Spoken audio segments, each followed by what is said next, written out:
You've been producing a lot of records for a lot of times. What was your first official placement?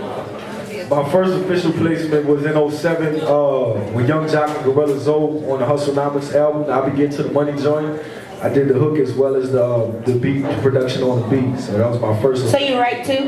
Yeah. Okay, that's cool, that's cool. How did you get your foot into the industry? How did those things come about? And what kind of tools can you give to people who are in your same situation? Well, I actually, I graduated from Full Sail in '04, so shout out to Full Sail. Yeah. Full Sail, give it up. It's a great engineering school, you know what I'm saying? Very intense. I mean, really engineering, you know, I've been doing beats for years. I was doing beats for Soulja Slim, Calico. I'm from Louisiana the building, you know what I'm saying? So just doing that for years and coming to Atlanta after I graduated in '04 and just grinding, man, you know, living in my studio, being homeless for like 4 years, you know what I'm saying? Taking baths with rats and roaches, you know what I'm saying? So for 4 years you were homeless? 4 years I was homeless. How did you survive that? Man, just I was in a big warehouse, you know what I'm saying? They had a little bathroom all the way at the end of the warehouse, you know what I'm saying? And they had a little shower and it was infested with roaches and rats. I lived in there, I lived in my studio. I had a little studio space in there. They was charging me like $1,000 a month, you know what I'm saying? So I was making just enough off of studio time to pay my rent, but I ain't had no kitchen.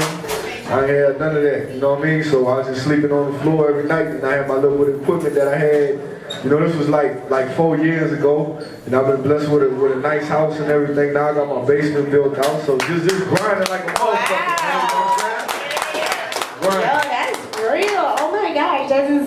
I mean, you know, sometimes we sit down and have these just because I like to think about where you were and where you're going, because it's not you just pop up and you have a hit record. Of course that happens, but sometimes we don't know the story of how you even got in that position. So to say that you were homeless, I guess it set into you a different kind of grind than any other producer. But you also went to college too, and then became homeless. So who's to say college education is everything?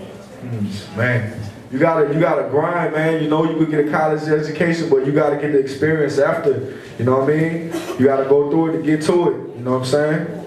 So, I mean, shit, and y'all know Full Sail ain't cheap, man. That's right. You know what I'm saying? That shit is not cheap. But I mean, you know, I would rather be homeless out here in Atlanta than go back to Louisiana and just be stuck. You know, I'm from a small town called Thibodeau. I'm surprised if one person here knows where Thibodeau, Louisiana is at. I heard that name. You know where it's at? Real small, man, real small. Love my hometown, you know, but I'd rather stay out here and be homeless in Atlanta because there's so much opportunity out here, you know what I'm saying?